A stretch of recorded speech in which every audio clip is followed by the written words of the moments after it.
This is Jessica. This is Kelly, the Chasing Brighter podcast. Hi, everybody. Welcome.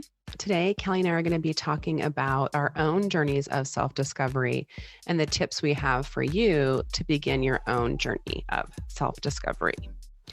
Kelly and I think of self-discovery as helping you become more self-aware and helping you evolve as a human.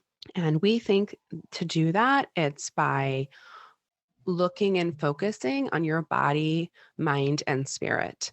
And when we're thinking of the body, mind, and spirit, we kind of broke that down into 4 pillars for a personal journey. Kelly, why don't you share with us the first pillar? Yeah. So, I think the first one is really a no-brainer, and we will always mention it time and time again. But it's about practicing mindfulness and meditation. This is a simple way to, start to really spend some time with yourself in a quiet way. It's free. It's got unbelievable mental and physiological benefits, which maybe you all have heard. For me, meditation I had a really hard time with it at first because it's just really hard to sit in quiet and calm your mind. And what I learned is you don't have to calm your mind, but it's really about practicing that mindfulness and practicing that calm. And, even starting with a 1 to 2 minute meditation can have a great amount of benefits to kind of de-stress you and calm you. In fact, I even have my kids, with Alexa on their, Amazon Alexa Dots or Echoes or whatever to do like a 1 or 2 minute meditation. It's just something, if you have an Apple Watch, there's ability to do a 1 minute breathing exercise. All of those things are super awesome. I also love some of my favorite meditations. I think, Jess, you should share yours too, which my favorite meditation leader is Tara Brach, and she's got a great podcast. And she has just a treasure trove. Even her website has so many different ways that you can use meditation in your daily life. How about you, Jess? What meditations do you like? Yeah, well, I also wanted to just add that meditation also has so many benefits: reducing stress, improving attention and focus, increasing self-awareness, increased memory, and increased creativity. And that's just with 5 minutes of meditation a day. There are also studies that talk about it reducing inflammation and boosting your immune system. So just so many benefits. And I think that's so awesome that you're getting your kids on board with that. I do listen to that podcast as well. And then I have I like a guided meditation, but I do think I'm getting to the point where I no longer need a guide. But we have one that was sent to us by a spiritual healer. So I don't, it's just a little 7-minute morning and night meditation. But what I've really gotten into recently is the Trip app, TRIPP. And we got a Quest Oculus, and I've been doing, I guess, kind of virtual reality meditations, which have been really cool. Oh, so I've been enjoying those a lot. And then there are some on YouTube that I listen to. I was really struggling with forgiveness for a while in 2021. And there is a YouTube meditation for letting go. And the guy walks you through walking on the beach, and you're dragging this heavy anchor, and you cut it and let go. So I have found, interestingly, so I have my regular meditations. I will just sit for 5 to 10 minutes and do my own meditation. But also I think YouTube is an incredible resource. Whatever you're dealing with, like if you're meditation for stress, meditation for feeling depressed, meditation for a head cold, it's probably on there for YouTube. And so there's all different ways that you can access it. It doesn't have to be some uber amazing person like Tara Brach, who is a Buddhist monk. But also just kind of finding something for what you're dealing with at that time. Yeah. And, I feel like, tell me what your thoughts are on this, but especially growing up Catholic and being exposed to a lot of prayer, I feel like they say prayer is also a form of meditation? Yeah, I kind of think of them one and the same. And I was also thinking about when I was hearing you talk about meditation helps us get in touch with ourselves. I know you've mentioned before on the podcast, thinking back to Glennon Doyle and her book Untamed, but when she says tapping into your knowing and listening, I know you said that a little bit on the Gift of Fear book club, but like when we are able to tap into ourselves, then we're able to trust our gut more and get to know ourselves more. And I know I said this before too, but like when you're talking about prayer, Russell Brand had said, prayer is talking to God and meditation is listening. But I like the Hmm. idea of just meditating and just kind of tapping into yourself and making sure, that you're kind of going along the journey that you want to be going along on. Yep. And so a second pillar would be engaging in joyful activities, exploring activities that you enjoy and do them regularly. I think, Kelly, I don't know if you agree with this, but do you still kind of identify as an athlete at heart? Absolutely. And so I think for me, us being so sporty growing up, I think that for a long time I was thinking that physical activity would be something that would be really strenuous and grueling and really hard. But as I've gone along my own journey of self-discovery, I have found that I really enjoy restorative physical activity, like a yoga, Pilates, more of a mind-body connection, and walking, hiking, and biking. So on my journey, kind of discovering, this whole what you should do. Like I thought I should be drenched in sweat and physical pain for activity, but kind of finding that wasn't what's bringing me joy. And also, I'm a crafter. And I love baking. So, kind of allowing me to follow my joy and making sure I'm engaging in activities that fill my cup. How about for you, Kelly? What are some joyful activities for you? Yeah, I love hiking. I used to do it a lot more alone. I haven't done it, during COVID. I think it's one of those times where I really carved out a lot of alone time to do hikes. I haven't done any as much as I would like. That definitely brings me joy. I am always trying new things. I picked up tennis this year, which was really fun. Although I did tear my Achilles the first time I took a tennis lesson. It's a long story. But I have continued to play tennis after I've recovered. I'm in a golf league. So those are the types of activities that I think it's fun to meet new people, especially people who are share the same interests. One of the things that I also took up a couple of years ago that I had not done voluntarily previously was sewing. So I took sewing when I was a kid in 4-H. My mom helped me. It was like a last minute cram to put some sort of a pattern together in an outfit. Whereas now I picked it up. I did a little bit when my first son was born. I made some like cloth diaper covers, but I really picked it up a little bit more the last couple of years. So sewing is definitely something I enjoy. It's finding things. I think finding that making things is one part that I think brings me a lot of fulfillment. You talk about crafting and baking, definitely feel the same way. I And also think that helps build your sense of self and self-esteem. I think one, it can be a mindful practice when you're like, for instance, sewing and you're like cutting the pattern and pinning the pattern as if I know anything about sewing. And then, putting it in the machine. There's a mindfulness component, but I think that builds a sense of self when you create something and you're done. And there's that sense of accomplishment. And I think that also kind of feeds your soul. yeah, there is a really great post that we'll put in our blog. It's a link to Fee Wing, who has a whole list on all the things you can do to kind of like feed your creativity and nurture your soul. And I really loved a lot of the ideas she had about different ways you can do that. Because I think, it doesn't have to be one way. And, frankly, even for me, I haven't done any sewing in the last 6 months, but I'm playing tennis and golfing more. And so things just kind of move around, but it's the whole idea of making time for yourself, right? Making time for yourself and doing things that you enjoy. And I don't think it has to be a solo activity either, I think so.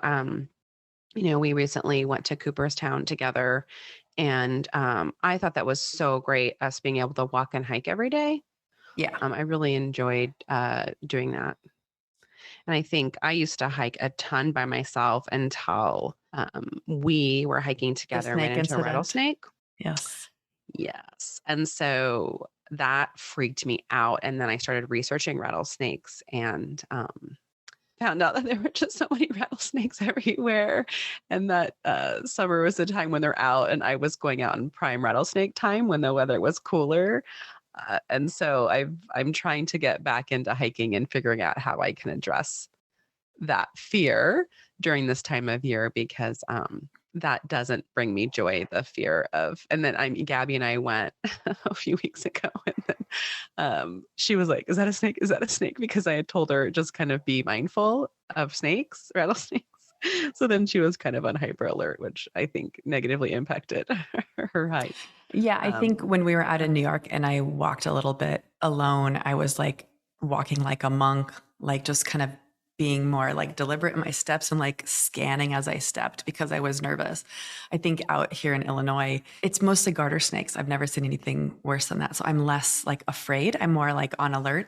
The other thing is that year of COVID shutdown, I never saw more snakes in my life than those 12 months. And they say, if you see a snake, it's like a sign of change, which was a really, stressful time for everybody. And so I guess I've wondered, I haven't seen a snake in like almost 2 years now. So then I'm like, well, maybe I was just going through a lot of change. Even when we saw the rattlesnake, maybe you won't see him anymore. That's interesting. I've never heard that before. Does that change your opinion of snakes? Because I know you do not like snakes.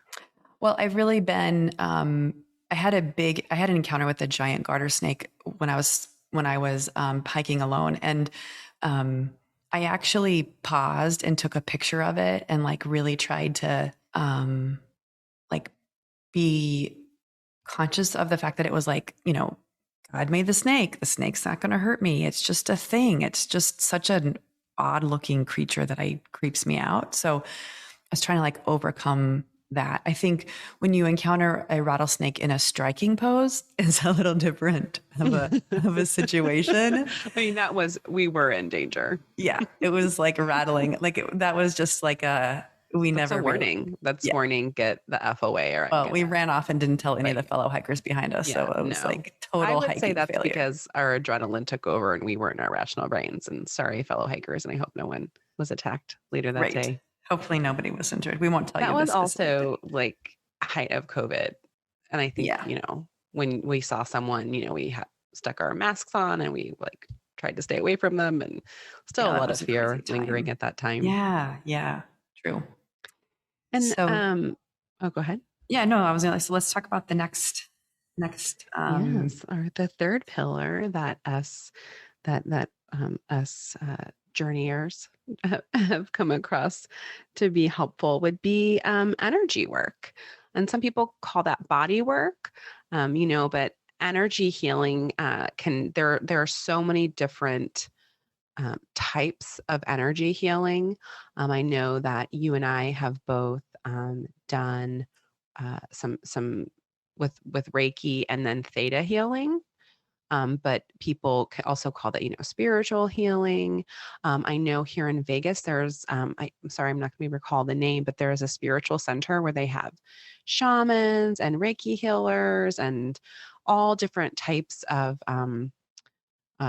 spiritual energy healers. And I think when we talk about those pillars, body, mind, and spirit, to me, that addresses all three, but maybe for me, my experiences were a little more spiritual.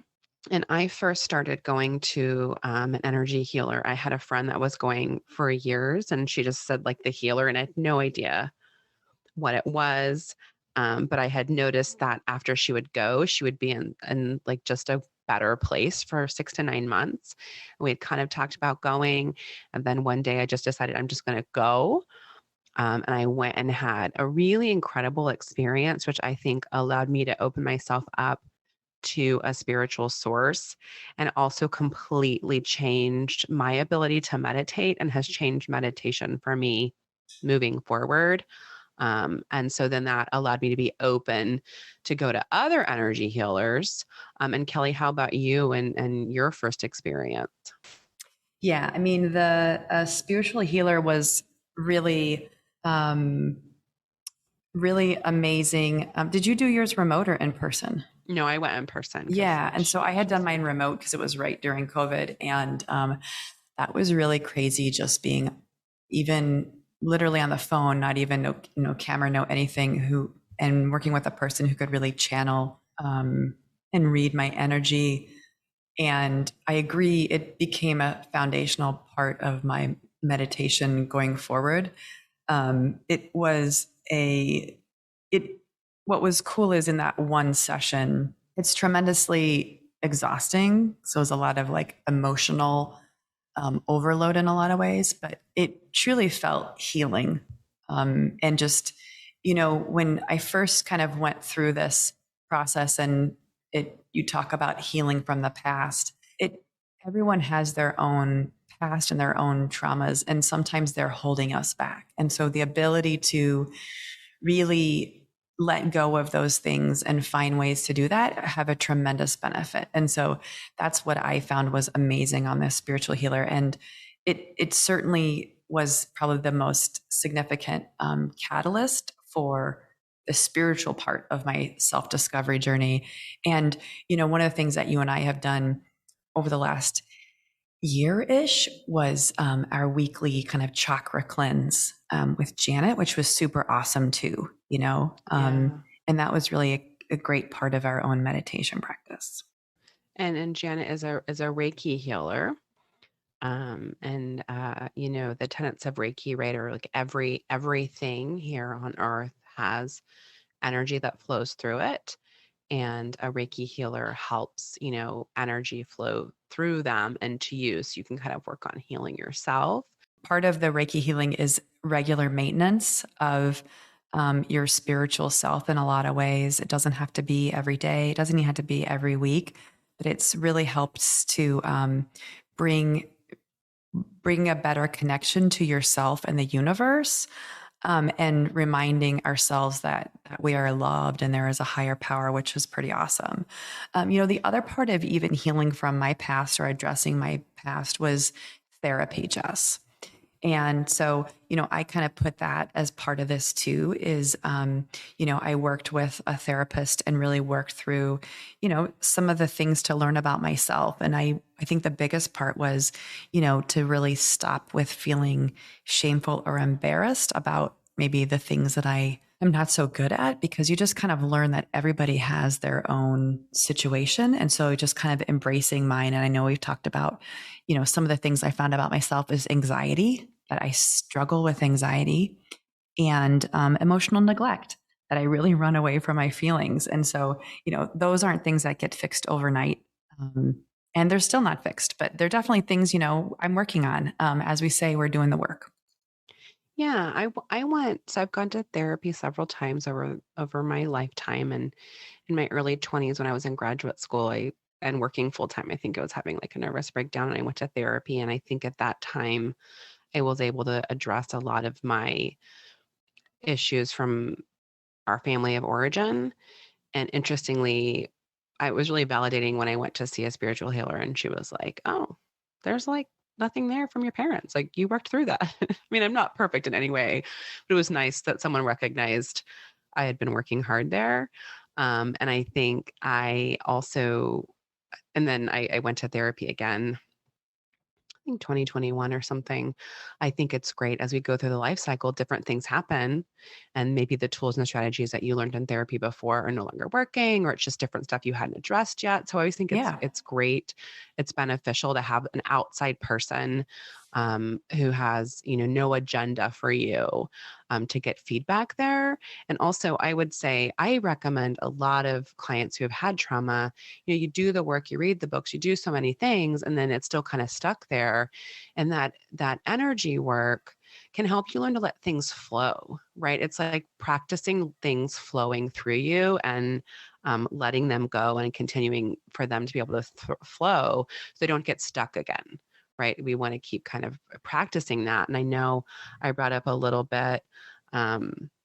a little bit there about Glennon Doyle's book and reading, and that brings us to, our fourth pillar, which is educating yourself, right?